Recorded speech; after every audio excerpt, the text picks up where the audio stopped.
buenas tardes a todos. Es para mí especialmente siempre una satisfacción hacer una conferencia en la que es mi casa desde hace más de 20 años, pero especialmente y sobremanera el tema que voy a presentar hoy del ser anencéfalo, que lo vivo, lo siento de una manera que me emociona mucho y para mí es un placer transmitirlo. Gracias siempre a los que estáis delante mío, porque para mí sois las personas más importantes de todo evento espírita. Los que ya me habéis visto en alguna otra ocasión sabéis que soy muy pesado y doy siempre las gracias a Nenúfar, mi compañera en esta jornada terrestre, por todas las horas de convivencia familiar, de pareja que me permite robar para dedicarme al estudio y a la divulgación de la doctrina espírita.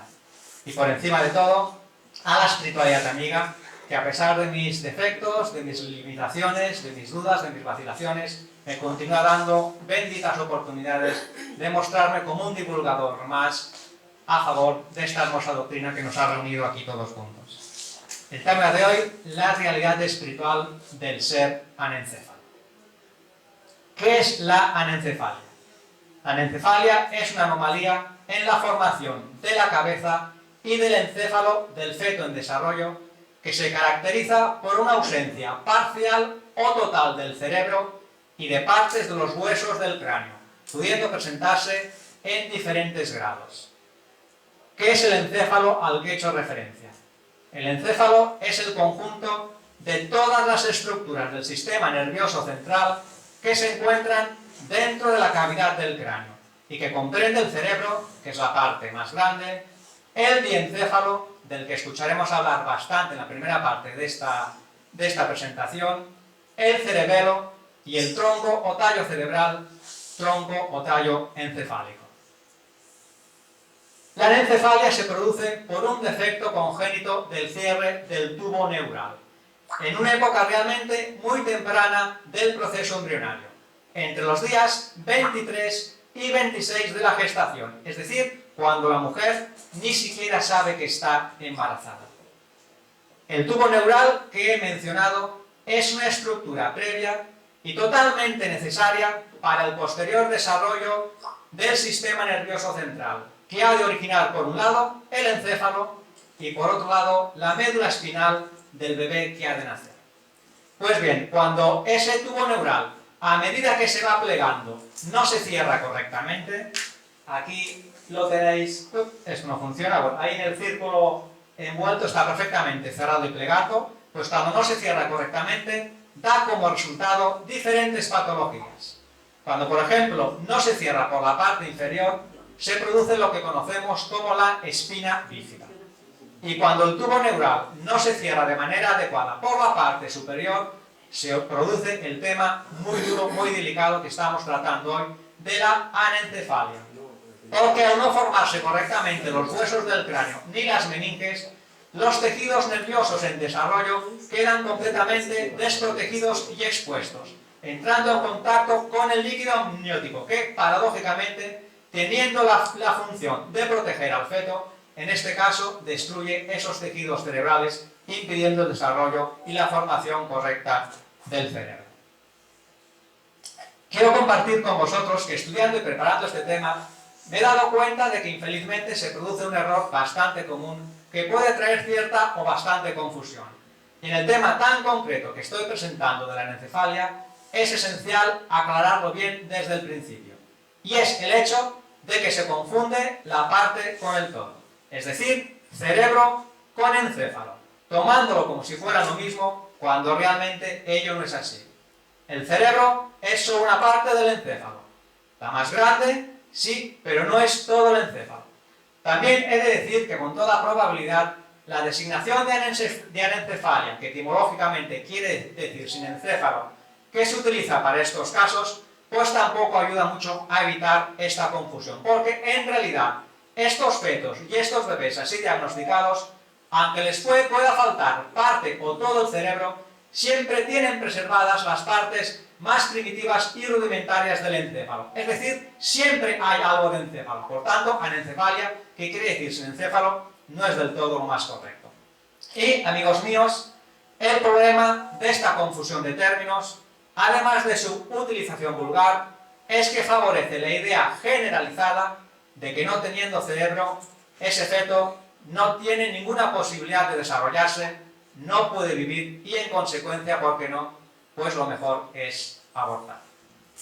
Pero en realidad, ¿qué expectativa de vida puede tener un feto diagnosticado de anencefalia?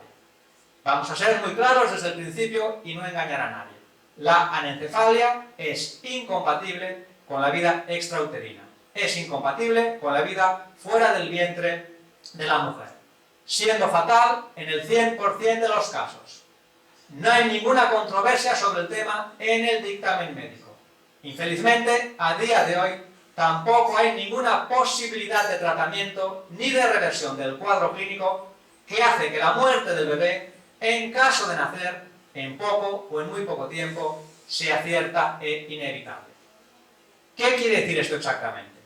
Las estadísticas nos dicen que entre un 30 y un 60% de los fetos anencéfalos, repito, entre un 30 y un 60%, van a morir en el vientre de la madre.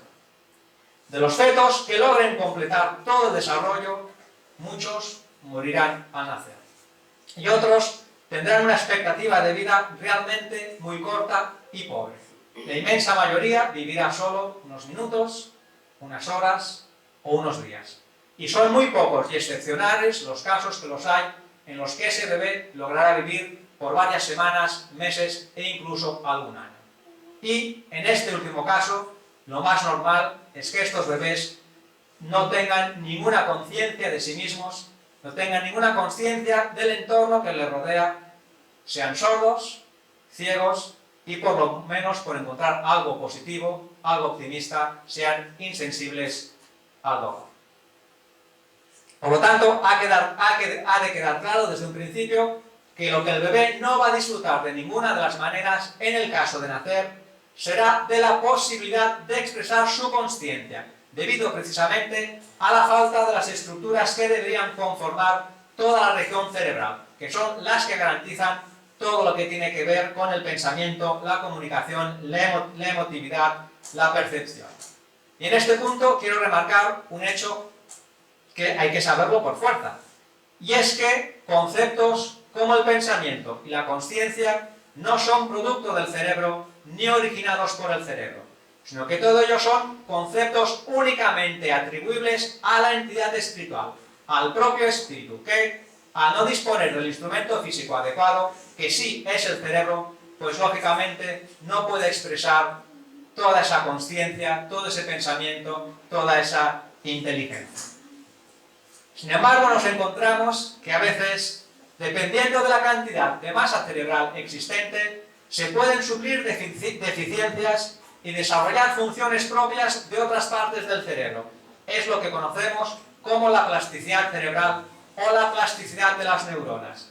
Y este hecho puede explicar perfectamente el caso de algunos bebés anencéfalos que, en principio, deberían estar en estado de total inconsciencia, pero que teniendo solo una mínima porción del cerebro les permite, aunque lógicamente siempre será de una manera muy limitada, muy restringida, mostrar señales de ciertas reacciones con el entorno. El hecho de que un bebé anencéfalo pueda vivir unas semanas, unos meses o incluso algún año es posible porque aun padeciendo una falta parcial o total del cerebro, todo feto anencéfalo que presente un desarrollo orgánico normal y funciones viscerales tiene preservadas necesariamente las partes más primitivas y rudimentarias del encéfalo, que son las que sustentan funciones vitales como los mecanismos de la respiración y los latidos del corazón. Suficiente todo ello para permitir que el bebé pueda vivir durante determinado tiempo.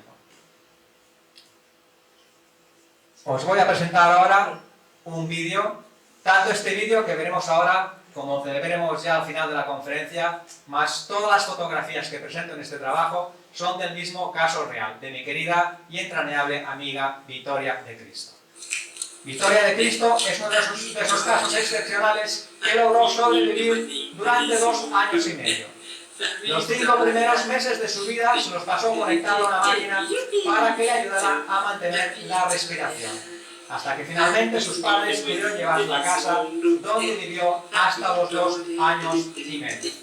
Aquí vemos ese rostro tan característico de estos seres, la cabeza gordonzuela, especialmente los ojos tan prominentes, tan salidos, el rostro echado hacia atrás debido a la falta del recubrimiento craneal, que lógicamente al nacer tienen que ser sometidos a una intervención quirúrgica, si no sí que sería su muerte rapidísima, y ese aspecto de irreal, de no tener ninguna conciencia de su situación, ninguna conciencia del entorno, pero a pesar, como acaba de decir ahora su padre, qué cosa más linda, que es de los bebés más dulces y entrañables que he tenido la oportunidad de conocer.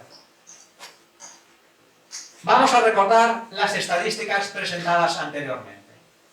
Entre un 30 y un 60% de los fetos diagnosticados de anencefalia van a morir en el vientre de la madre.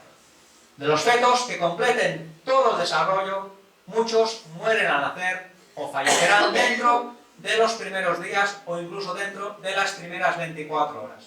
Y pocos son los casos en los que ese bebé logrará vivir por varias semanas, meses y no digamos algún año. Bien, yo quiero comentaros que hasta hace 3 años no tenía ni idea de este tema. Creo que no había escuchado nunca la palabra anencefalia ni anencéfalo. Hasta que una querida compañera, rectifico, porque no es justo, hasta que una gran compañera de todos nosotros, que es Hilda, sabiendo que me apasionan todos los temas que tienen que ver con el proceso reencarnatorio, especialmente con el aborto, me pasó un vídeo, me dijo, Alfredo, mira algo que te gustará. Lo miré y recuerdo perfectamente que dejé todo lo que estaba estudiando en ese momento y en las próximas semanas me dediqué exclusivamente a buscar información sobre la anencefalia. Y producto de ello es pues lo que estoy presentando. Como yo no tenía ni idea de este tema, se me fueron presentando muchas dudas e inquietudes para resolver. No las voy a comentar todas, a mí me gustaría mucho, pero a vosotros se os haría muy pesadas. Entonces vamos a centrarnos en lo básico. Se planteaba entonces una situación básica para analizar y reflexionar. Independientemente de que el feto pueda o no completar todo el desarrollo, pueda nacer y vivir o pueda morir, ¿cómo es posible, especialmente en aquellos casos en los que realmente hay una ausencia absoluta y total del cerebro, que pueda existir un espíritu ligado a su cuerpo en proceso reencarnatorio? ¿Cómo puede establecerse la vinculación espíritu-cuerpo, mente-cuerpo, si no hay nada de cerebro? En definitiva, ¿cómo puede reencarnar un espíritu en un cuerpo sin cerebro? Wilder Penfeld, un eminente e innovador neurocirujano estadounidense, tras muchos años de investigaciones y experimentos, se vio obligado a concluir, en contra de lo que aceptaba la medicina oficial, que la mente y el cerebro no eran lo mismo, sino que eran entidades y conceptos completamente separados uno del otro. Wilder Penfeld, en su libro El misterio de la mente, del año 1975, donde analiza sus puntos de vista acerca de la problemática mente-cerebro, nos afirma lo siguiente. Nos dice que el indispensable substrato de consciencia se localiza fuera del córtex cerebral, probablemente en el diencéfalo, recordemos una de las partes del encéfalo, o lo que él llamaba tronco cerebral alto, refiriéndose a todo ello como la puerta de entrada y salida de la mente. Qué interesante el diencéfalo como puerta de entrada y salida de la mente. Vamos a reservarlo aquí y volveremos sobre ello a lo largo de la presentación. Más adelante, Penfeld nos dice que las ligazones de ese tronco cerebral alto con el neocórtex prefrontal y temporal, es decir, con las partes más recientes y nobles del encéfalo, sí que son necesarias para la exteriorización comportamental de los contenidos de la mente. ¿Qué nos está diciendo el neurocirujano Wilder Penfeld? Pues que la imprescindible base para que la conciencia, la mente, en sus palabras, para nosotros, el alma, el espíritu, se asiente en el cuerpo físico, no se encuentran los niveles más altos del encéfalo, es decir, en el córtex, en la corteza cerebral, sino por el contrario, en los niveles más primitivos y antiguos, como sería el tronco cerebral alto que incluye el diencéfalo.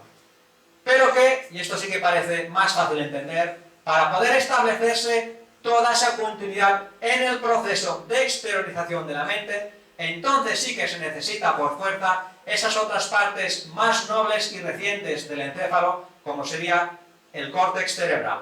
Situación que, como ha quedado claro desde el principio, no se produce en los bebés anencéfalos.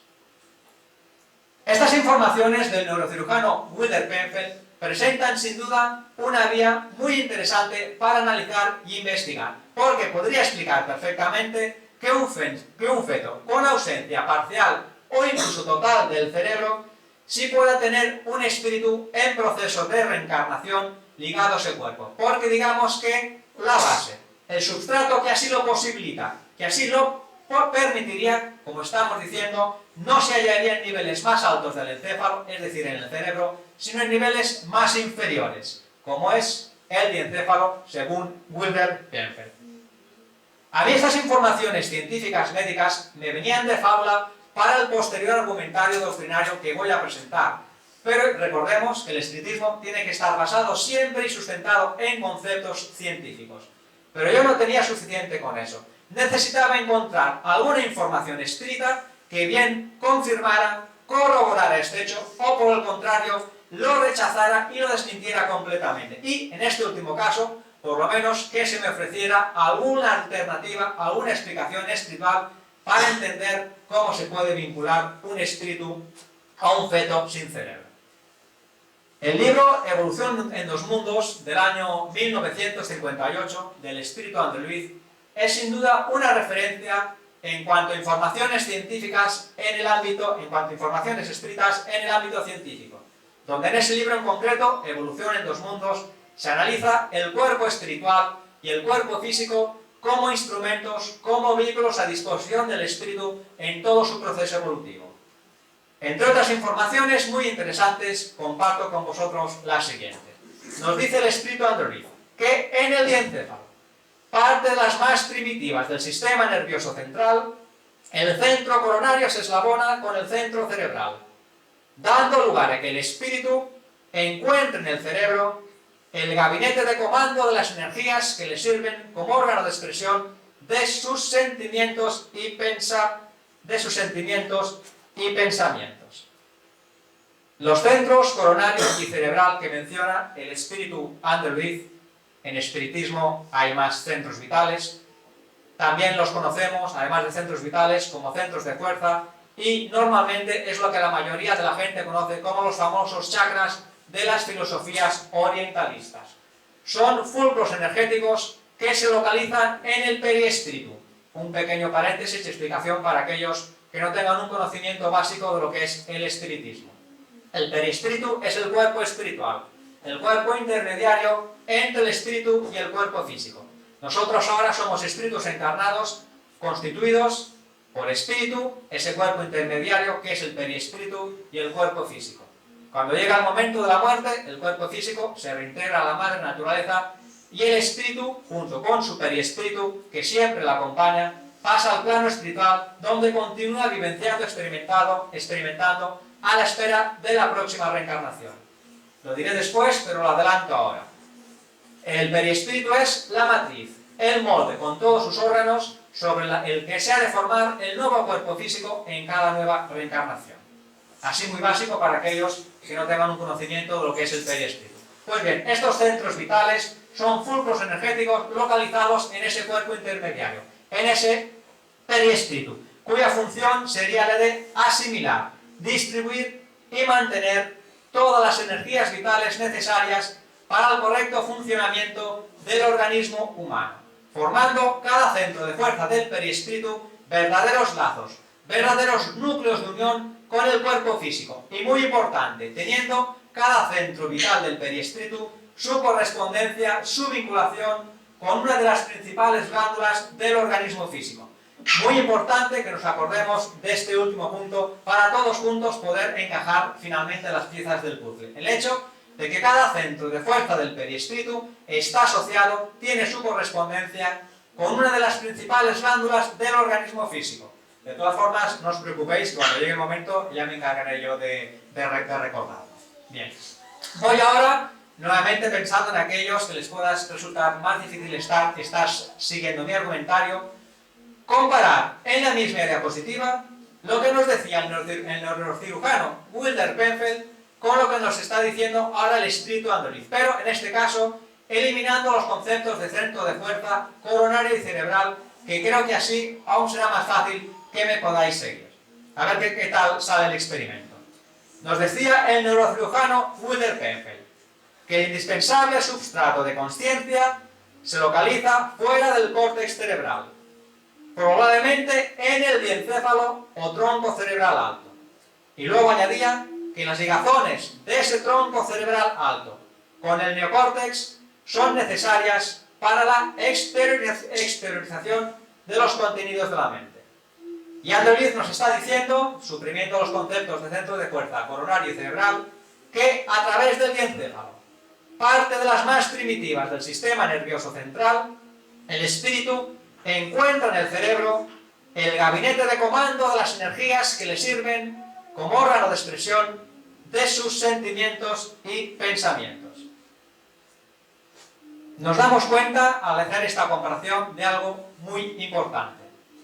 El hecho de que el espíritu André Luz, con 17 años de antelación, nos está diciendo exactamente lo mismo que diría el neurocirujano Wilder Penfield en el año 1975. Es decir, que la base, el sustrato que precisa el espíritu para arraigarse al nuevo cuerpo físico, se localiza en las partes más profundas del encéfalo, concretamente en el diencéfalo, pero que para poder exteriorizar los contenidos de la mente, para poder expresar sentimientos y pensamientos, como hayamos dicho anteriormente, sí que son necesarias esas otras partes más recientes y nuevas del encéfalo, es decir, todas las estructuras que conforman la región cerebral. En otra obra del mismo autor espiritual, André Luz, de unos años anteriores, esta vez es del año 1954, donde tenemos un capítulo en el que estudia con mucho detalle cada centro de fuerza del periespíritu. Cuando nos habla del centro coronario, que es el más importante, el más principal, André Luz nos afirma lo siguiente. Nos dice que en el centro coronario se asienta la unión con la mente, fulgurante sede de la consciencia. Más claro imposible. El espíritu André Luz afirma que la unión con la mente se asienta en el centro coronario, que a su vez, como veíamos antes, se asienta con el centro cerebral en el diencéfalo y que a su vez, como veíamos todavía un poco antes, según el neurocirujano Wilder Penfield, sería la puerta de entrada y salida de la mente, es decir, la puerta de entrada y salida del espíritu. Bueno, yo a estas alturas me las prometía realmente muy felices porque creía que tenía encajado la explicación de cómo un espíritu se puede vincular a un cuerpo sin cerebro. Pero por ese afán que tengo de seguir buscando, de seguir investigando, que ya se está convirtiendo en un vicio que me trae bastantes problemas, llegó un momento en el que me encontré con el gran René Descartes, matemático, filósofo y físico francés, considerado el padre de la filosofía moderna, que hace ya más de 300 años, fijaros cómo se hilvana, cuadra todo, Descartes hace ya más de 300 años defendía exactamente lo mismo que ha comentado antes Wilder Penfield, que la mente y el cuerpo no es lo mismo, que la mente y el cuerpo son elementos diferentes y separados el uno del otro. Descartes, por aquella época, hace ya más de 300 años, proponía que la conexión entre la mente y el cuerpo se establece a través de una pequeña glándula situada en medio del cerebro, a la que conocemos como epífisis o glándula pineal, considerándose esa glándula como la sede del alma. El eje central de toda la doctrina neuropsicofisiológica cartesiana nos habla en todo momento de la capacidad del alma de dirigir el funcionamiento del cuerpo humano desde un emplazamiento físico cuyo asiento sería precisamente esa glándula pineal. Bien, yo cuando escuché a Descartes, primero tuve una reacción de cobardía, dije, lo ignoro, no he escuchado a Descartes, me quedo donde estaba, pero me dije, Alfredo, tira para adelante. Esta información de Descartes a mí me desanimaba y me hundía bastante porque tiraba por el traste prácticamente todo lo que he estado explicando hasta ahora. Me suponía básicamente dos problemas esta información de Descartes. Primero, la aparición en escena de un nuevo elemento como es la glándula pineal, que es verdad que es muy conocida en espiritismo como la glándula de la vida mental, ojalá me hubiera acordado en aquel momento, y en todo lo que tiene que ver con las reuniones mediúnicas, pero que así de entrada yo no sabía cómo encajar en el tema de la anencefalia. Segundo tema por resolver, el hecho de que según Descartes la glándula pineal es la sede del alma y está en medio del cerebro, cuando si me habéis estado siguiendo, que me da ilusión que por lo menos 2 o 3 me dijerais que sí, yo en todo momento estoy defendiendo lo contrario, que el espíritu no se liga al cuerpo físico por el cerebro, sino por partes más inferiores del encéfalo. ¿Cómo relacionar y aclarar estas dudas, estas inquietudes que por momentos me trasbalsaban? Recordaré perfectamente aquella, entre comillas, inspiración que me vino, aquella vocecita que me dijo: Alfredo, deja de quejarte, tira para adelante y busca información en serio sobre la glándula pineal. Me puse a buscar información sobre la glándula pineal y el primero de los problemas se me resolvió en menos de 1 minuto. Y esto me da pie a recordar lo que había al principio, el hecho de esa confusión y generalización de tratar el cerebro como si fuera todo el encéfalo, cuando eso no es así. Porque en esta información de Descartes hay una pieza vital, fundamental, que no encaja en todo este puzzle. Porque la glándula pineal, en contra de lo que es más que posible, la mayoría de vosotros habéis escuchado siempre, de hecho yo siempre lo había oído así, la glándula pineal no está en el cerebro. La glándula pineal está en el epitálamo, que casualmente o no casualmente es una de las partes de ese diencéfalo mencionado por el espíritu Andrewitz y mencionado por el neurocirujano Wilder Pepper. De modo que el problema estaba resuelto. La glándula pineal no está en el cerebro, sino en el diencéfalo. Segundo punto a resolver. ¿Cómo relacionar las aparentemente... Uy, se me había pasado poner esta diapositiva, la dejo un momentito. Vale, esto es lo que quería decir, que hasta Descartes se da cuenta de que efectivamente había algo que no encajaba. Bien, quedaba por solucionar el segundo punto. ¿Cómo encajar las aparentemente contradictorias afirmaciones del espíritu Andrewitz cuando nos dice que en el centro coronario se asienta la unión con la mente, fulgurante sede de la conciencia, con lo que nos está diciendo ahora René Descartes de que no, de que la conexión entre la mente y el cuerpo se establece a través de la glándula pineal, considerando esa glándula como la sede del alma. ¿Qué es lo que pasa aquí? Que dicen a veces que los espiritistas no nos aclaramos entre nosotros.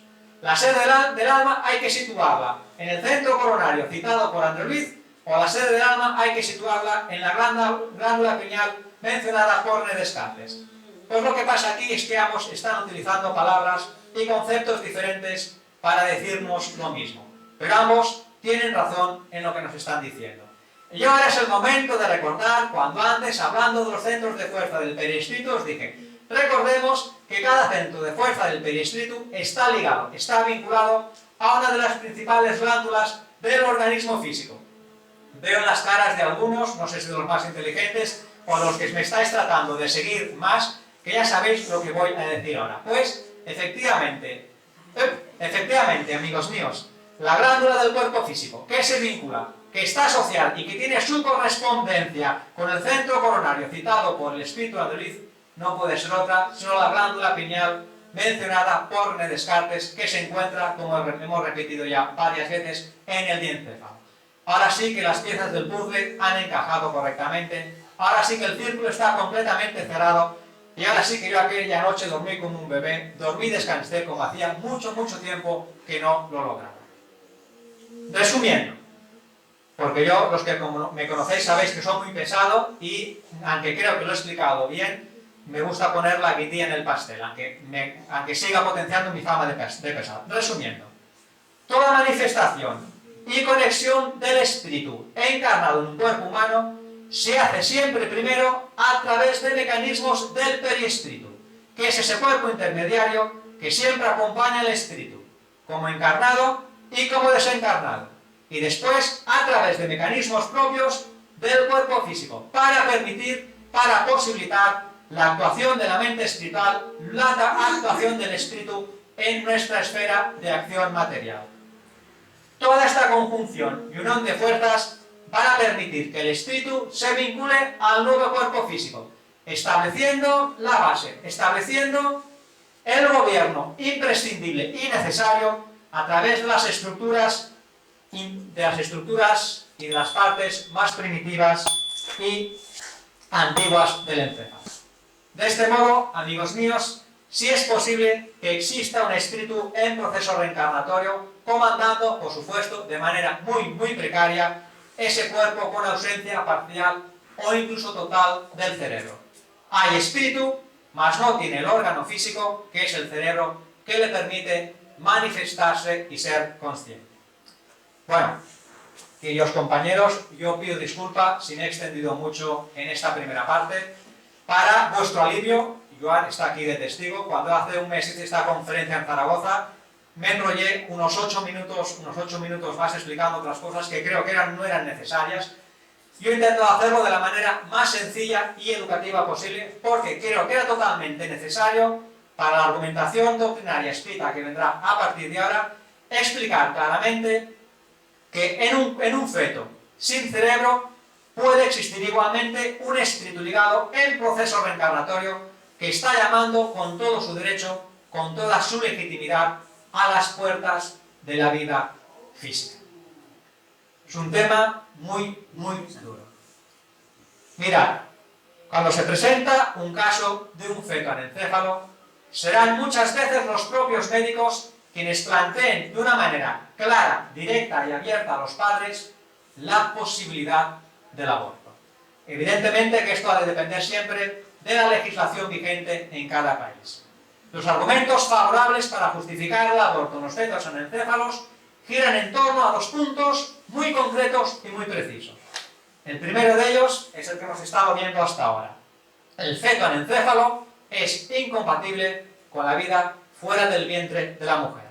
Ya hemos comentado de una manera clara la perspectiva de vida y las condiciones que aguardan al bebé en el caso de que pueda nacer y vivir. Segundo punto a tener en cuenta para justificar el aborto en los seres anencéfalos. Evitar la angustia, la ansiedad y todo lo que tenga que ver con la salud psíquica y el desgaste emocional de la mujer que ha de ser la madre. ¿Cómo podemos pedir, cómo podemos exigir un sacrificio de meses y una vinculación emocional, que el tema es muy duro, a una mujer que sabe de antemano, a ciencia cierta, con total certeza, que el ser, que el hijo que lleva en sus entrañas, o muere en su vientre, o muere al nacer, o en el caso de vivir, va a vivir, lo hará solamente unos minutos, unas horas, o como máximo unos días? Es un tema, como digo, realmente muy duro para los padres, en primer lugar, por supuesto, para la mujer que lo está viviendo de una manera directa y mucho más profunda. Todas las que ahora me estáis escuchando y sois madres, en especial aquellas que lo habéis sido hace poco tiempo, sin duda alguna a vosotras os será mucho más fácil mostrar empatía, os será mucho más fácil entender la situación por la que puedan estar pasando estas otras mujeres que se encuentran gestando en sus entrañas un feto diagnosticado de anencefalia. ¿Qué hacer, Dios mío? ¿Cómo actuar? ¿Cómo comportarme? Ayúdame, por favor, ayúdame. Yo particularmente puedo aceptar sin ningún problema, faltaría más que no fuera así, que todas aquellas personas que no creen que el espíritu es por encima de todo, que el ser humano es por encima de todo, un espíritu inmortal que preexiste a la cuna y sobrevive a la tumba, con todo lo que tiene que ver, pues lógicamente pueden orientar su forma de pensar, su manera de analizar, sus decisiones bajo formas de análisis, bajo parámetros que no tienen nada que ver con la propuesta escrita. No pasa absolutamente nada, incluso diría que es enriquecedor. Pero también he de decir que una vez se conocen, pero sobre todo, una vez se asumen los principios espíritas, la manera de enfocar muchos temas cambia completamente. Pero seguramente uno de los que más cambia es todo lo que tiene que ver en relación con el aborto. Porque ya no contemplamos tan solo la materia, es decir, en este caso, el cuerpo defectuoso de ese ser que viene con esa tan grave anomalía física, sino que por encima de todo se analiza y se estudia a la entidad espiritual, al espíritu que está ligada en proceso reencarnatorio a ese cuerpo con ese gran problema, con todas sus necesidades y con todas sus circunstancias.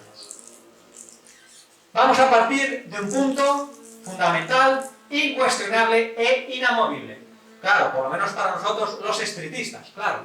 El hecho de que las leyes naturales que rigen la vida, es decir, las leyes de Dios, son perfectas, sabias y justas. En este sentido, el espiritismo nos enseña que un fecalencéfalo nunca será un caso de mala suerte, ni una injusticia, ni un problema de un tema genético como causa, pues este responderá siempre a impulsos más profundos. Es decir, no será el origen de, sino originado por una causa anterior, donde siempre encontraremos a la propia entidad espiritual expresando en el nuevo cuerpo físico sus problemas, sus compromisos, sus débitos y sus errores del pasado. Como tantos otros temas, sin duda, muy delicados, muy complejos y muy difíciles, pensamos que solo considerando los aspectos espirituales que en este caso envuelven al ser anencéfalo, estudiado a través de la reencarnación, dentro del proyecto evolutivo del espíritu, es que podremos encontrar esas respuestas sabias y justas. Entonces, dirigiendo toda esa maquinaria orgánica diagnosticada de anencefalia, sin duda existe un espíritu inmortal ligado a ese cuerpo que tiene ciertamente una situación muy crítica, muy difícil y muy comprometida de la que rehabilitarse. Gracias a las informaciones escritas sabemos que esa anomalía que padece el ser anencéfalo debe ocurrir en aquellos espíritus cuyo periespíritu ya está precisamente dañado y lesionado en su región cerebral, en la región de su cabeza.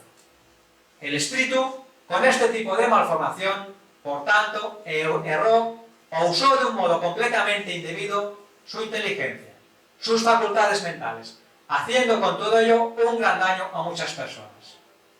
Otras posibles causas espirituales serían las de aquellas entidades que perdieron su conformación periespiritual, lo que en espiritismo conocemos como espíritus ovoides, viciados en un monodeidismo que ciertamente van a tener graves y severas dificultades para formar correctamente un nuevo cuerpo físico.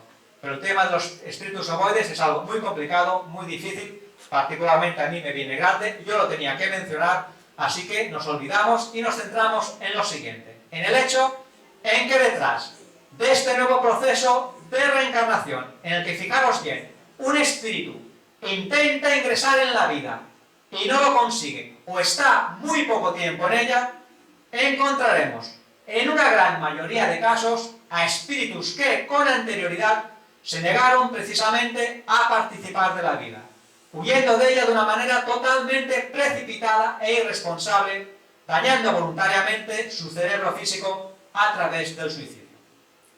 ¿Qué es lo que ocurre en estos casos? Voy a ver si soy capaz de explicarme bien y vosotros a ver si sois capaces de entenderme bien, porque esto es un trabajo en equipo, un trabajo en conjunto. O triunfamos todos o fracasamos todos, así que hay que poner cada uno lo mejor de su parte. Tenemos en este caso tan concreto en que una persona se suicida pegándose un tiro en la cabeza, destrozando parte de los huesos del cráneo y su cerebro. Sabemos perfectamente que los daños causados al cuerpo físico repercuten y alcanzan inevitablemente los delicados tejidos del cuerpo periespiritual, con el que está entrelazado, con el que está interpenetrado molécula a molécula, y que, como dije antes, acompaña siempre al espíritu, como encarnado y como desencarnado. Finalmente, en la siguiente reencarnación, el periespíritu, lo adelanté antes, lo vuelvo a decir ahora, siendo como es el modelo organizador biológico, el molde, la matriz, la plantilla, si así es más fácil entenderlo, del nuevo cuerpo físico, plasmará y materializará en la carne, en la correspondiente contraparte física, exactamente la misma lesión, el mismo daño, producto de la brutal agresión contra sí mismo. Consecuencia final de todo ello, ese espíritu, en la próxima reencarnación, se nos presentará como un ser anencéfalo. No es ninguna injusticia, no es ningún castigo, no es ninguna anomalía. Simplemente la ley de causa y efecto. Y este hecho, amigos míos, por duro que pueda parecer, que por supuesto que es duro, hay que entender que forma parte de la propia y necesaria terapia de curación, porque estos contactos del espíritu con la carne, aunque sean existencias físicas muy cortas, o incluso aunque el bebé muere en el vientre de la madre, sirven para ayudar a corregir esas deformaciones y recomponer las estructuras del cuerpo periespiritual, que permitirán al espíritu, en un futuro, en una próxima reencarnación, antes o después, disponer de un organismo físico en correctas condiciones. Por tanto, hay que aceptar que nadie va a padecer anencefalia sin que eso no forme parte de una necesidad para la evolución de ese espíritu. Y cuidado también de las personas que han de ser sus padres, porque en muchas ocasiones están comprometidos con esa situación y necesitan ellos, igualmente los padres, pasar por esta experiencia reeducativa y de aprendizaje. Y por favor, nunca hay que considerar esto como un castigo. En espiritismo no existe el concepto del castigo, sino todo lo contrario. Siempre serán oportunidades, acciones de la providencia, de la misericordia divina, que nos darán la oportunidad de rectificar, de rehabilitarnos, de cambiar los errores, faltas y crímenes cometidos en anteriores existencias físicas en futuras experiencias físicas. Comparto con vosotros un mensaje de la mentora Joana de Angelis a través de la mediunidad de nuestro querido Divaldo Pereira Franco, que dice lo siguiente: es inevitable el renacimiento de aquel que buscó la extinción de la vida mediante un disparo en la cabeza o arrojándose al vacío desde grandes alturas, despedazándose el cráneo y el cerebro, que sea portador en la próxima experiencia física de degeneraciones físicas y mentales, particularmente la anencefalia, y que a pesar de todo ello necesita vivir en ese cuerpo, aunque la fatalidad de la muerte después del nacimiento lo reconduzca del nuevo al mundo espiritual. Bien, voy a leer ahora, a ver si soy capaz de hacerlo sin gafas, porque una característica de los espíritas es que somos muy presumidos. Entonces voy a intentar, a ver si lo puedo leer sin gafas. Comparto un texto con vosotros que nos dará la oportunidad también de repasar algunas de las cosas que hemos estado ya hablando hasta ahora. A ver si soy capaz. A ver, venga. Yo y María, son nombres ficticios, estaban casados hacía 2 años. La felicidad había llamado a su puerta. María estaba embarazada. Exultantes, 1000 planes se establecieran para el niño que iba a nacer. Sin embargo, en un examen médico, fueron sorprendidos con la triste noticia de que el feto era anencéfalo. Le faltaban regiones de su cerebro. El ginecólogo les informó de que la criatura podría vivir solo por unos días o semanas en la incubadora.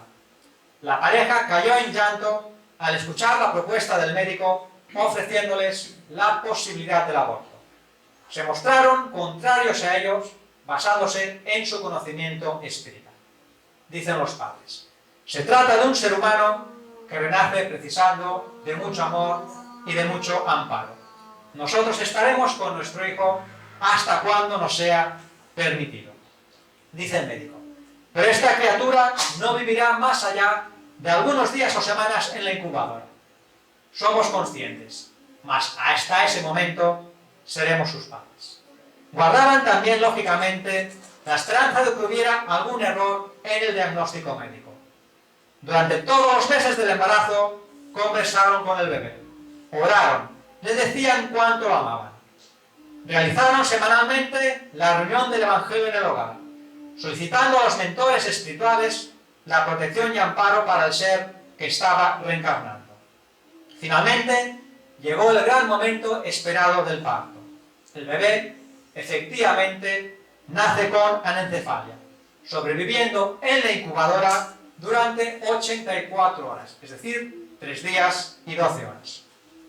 Transcurridos unos 2 años, durante una reunión mediúnica en la que el matrimonio participaba, una medium informa al coordinador del grupo de que una entidad con apariencia de una criatura muy linda, de ojos verdes y pelos castaños, deseaba comunicarse. El conocido divulgador espírita, el doctor Ricardo Di Bernardi, transcribe la comunicación recibida de la siguiente manera: buenas noches. Mi nombre es Shirley. Estoy aquí para abrazar a papá y a mamá. ¿Quiénes son tu papá y tu mamá? Son aquellos dos, dice señalando a Joao y María. Sé bienvenida, Shirley. Mucha paz. ¿Qué nos tienes que decir? Quiero agradecer a papá y a mamá por todo el amor que me dedicaran durante el embarazo.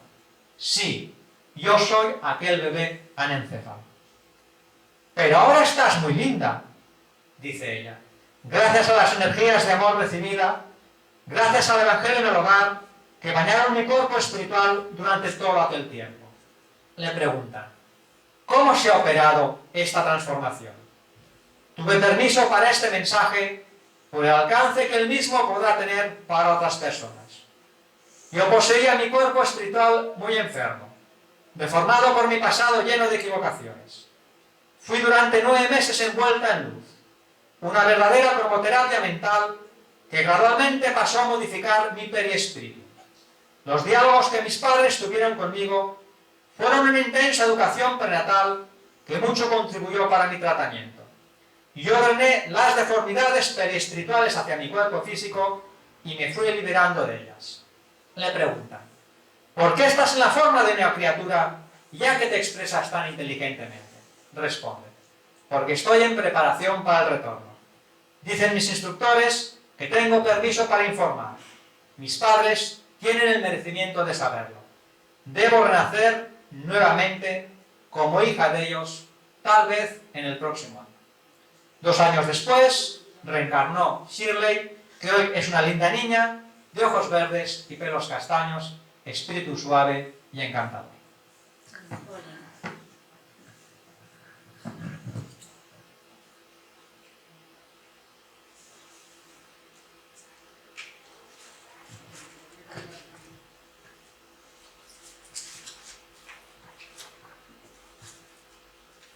De aquí al final, si cabe, me voy a poner más serio y más grave. Queridos compañeros, por favor, por favor, por favor, creo sinceramente que el tiempo de vida que se presupone para una criatura nunca puede ser un factor determinante, nunca puede ser un criterio válido para decidir qué feto tiene derecho de seguir adelante y qué feto debe morir. No importa ni sirve el argumento de que ese bebé tendrá una vida física solo temporal, de unos minutos, de unas horas, de unos días, de unas semanas, de unos meses o en casos excepcionales de algún año.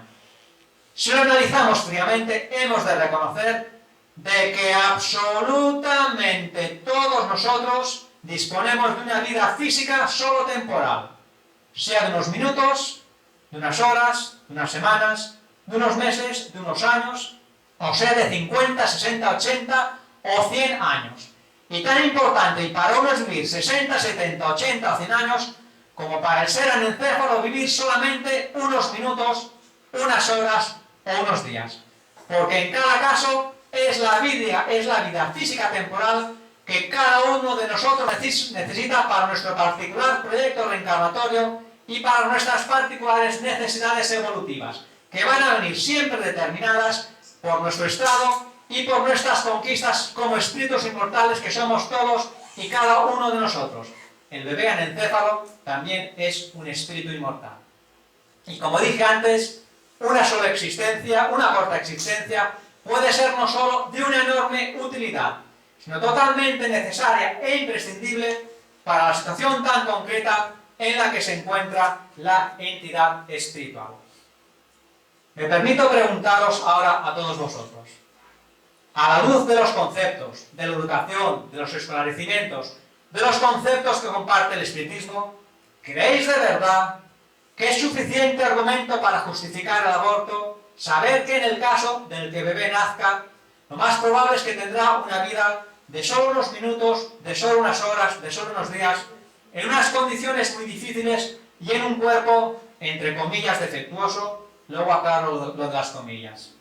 ¿Creéis de verdad que el sacrificio de los padres, como se argumenta también para justificar el aborto, es algo inútil, que no sirve para nada, que grande, importante y maravilloso será cuando llegue el día, que llegará, en que todos nosotros, especialmente señores jueces, señores médicos, señores políticos, podamos entender y aceptar que para estas entidades espirituales, en la situación tan concreta en la que se encuentran, la reencarnación en un cuerpo anencéfalo es lo normal, es que no puede ser de otro modo.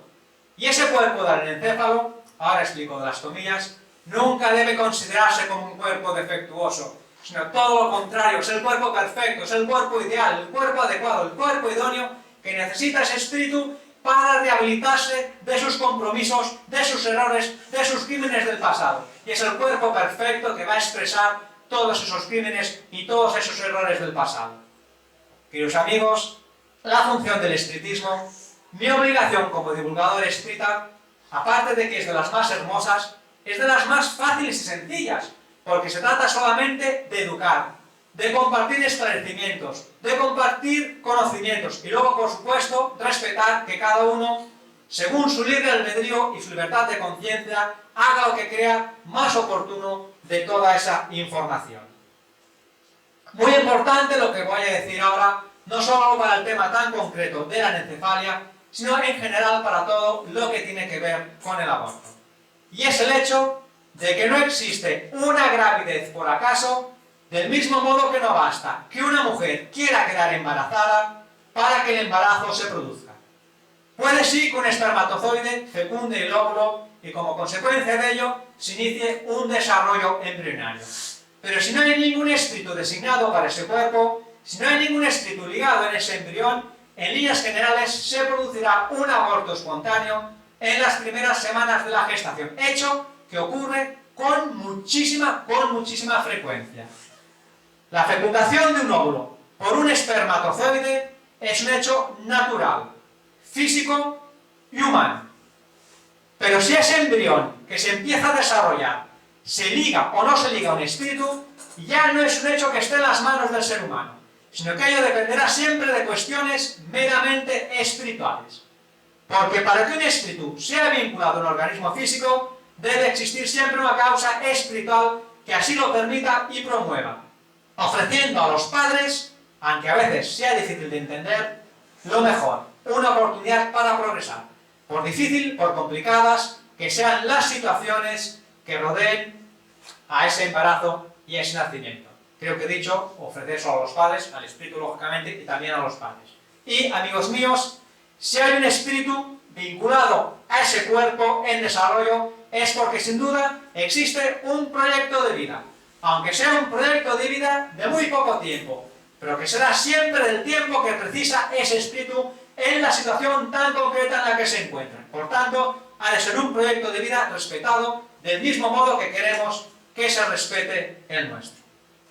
En consecuencia, la decisión de seguir o no adelante con el embarazo puede significar un gran paso adelante en la evolución de todos los implicados o, por el contrario, aplazar esa oportunidad para un futuro con distintas consecuencias para cada uno de ellos.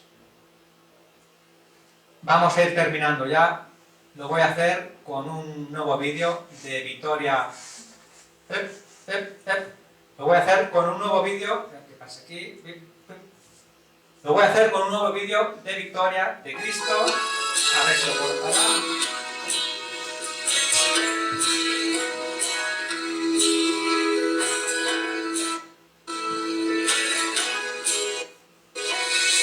Vale.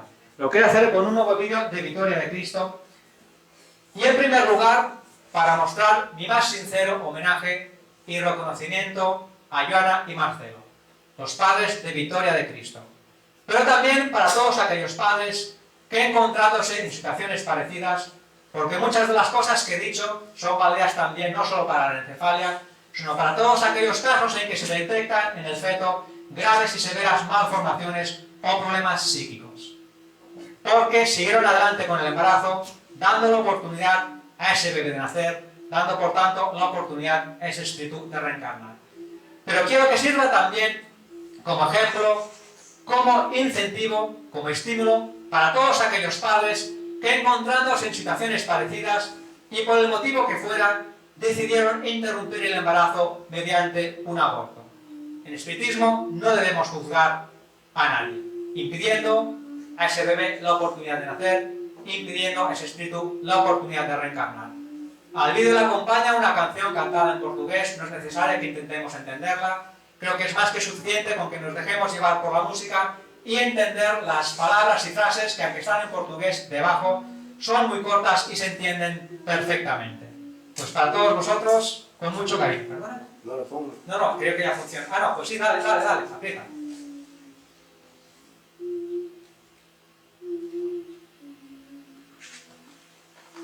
Gracias, Marco Antonio.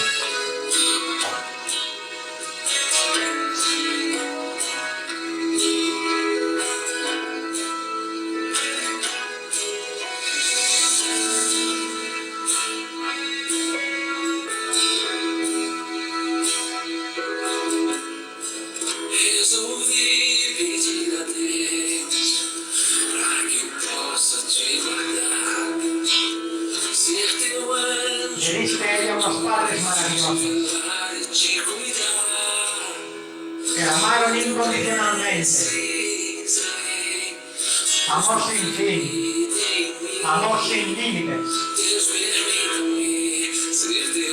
Criatura guerrera, linda a los ojos del Padre. Dios siempre fue fiel para con ella, hacia ella. Ese amor que Él nos quiso enseñar. Linda con su lindo y suave mirar, que a muchos conquistó con su dulzura. Dios la amó y nosotros también.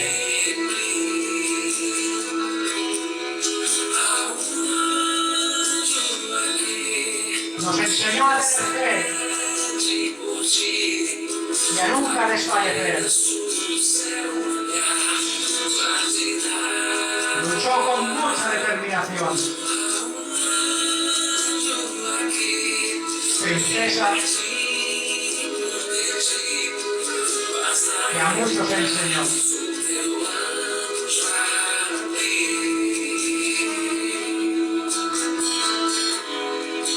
Sus lindos ojos azules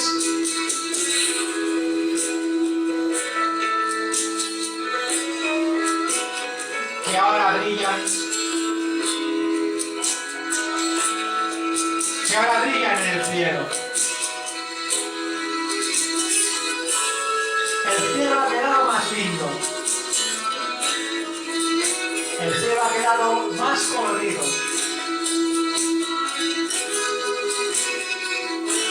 con su dulzura.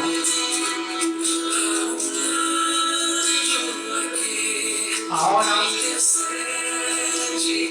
la nostalgia será eterna.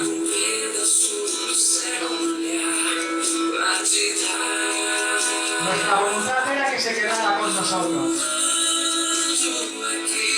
pero Dios la llamó. Pequeña princesa, tesoro precioso.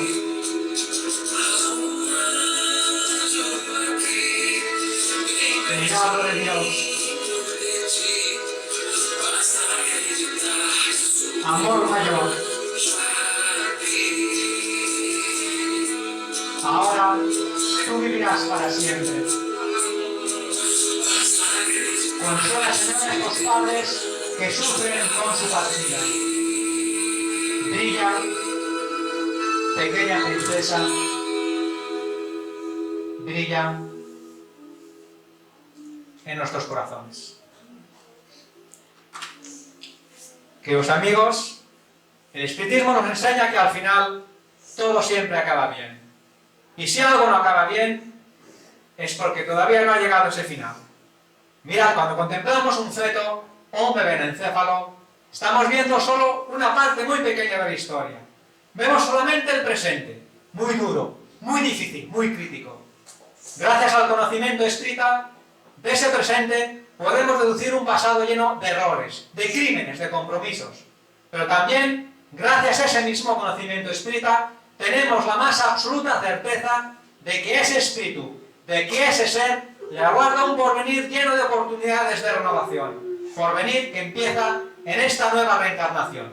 Por favor, permitamos que ello sea así. Como hemos visto, hay una unanimidad total por parte de la medicina que nos dice que el ser anencéfalo, que la anencefalia, no es compatible con la vida. Por su parte, el espiritismo nos explica que el ser anencéfalo sí es compatible con la vida, pero claro, bajo parámetros y formas de vida diferentes a las consideradas como normales. A Joana y Marcelo, los padres de Victoria de Cristo, la cuna de su hija se les quedó completamente vacía, pero sus corazones se quedaron completamente llenos de amor, porque el espiritismo, por encima de todo, nos explica, nos enseña, nos demuestra y nos conciencia de que el ser anencéfalo, de que la anencefalia sí es compatible con el respeto a la vida, pero sobre todo sí es compatible con el amor. Gracias a todos por la atención, por el respeto en escucharme, y a ti, mi querida amiga, Victoria de Cristo, gracias por lo mucho que me has enseñado, gracias por lo mucho que he aprendido contigo. Te quiero.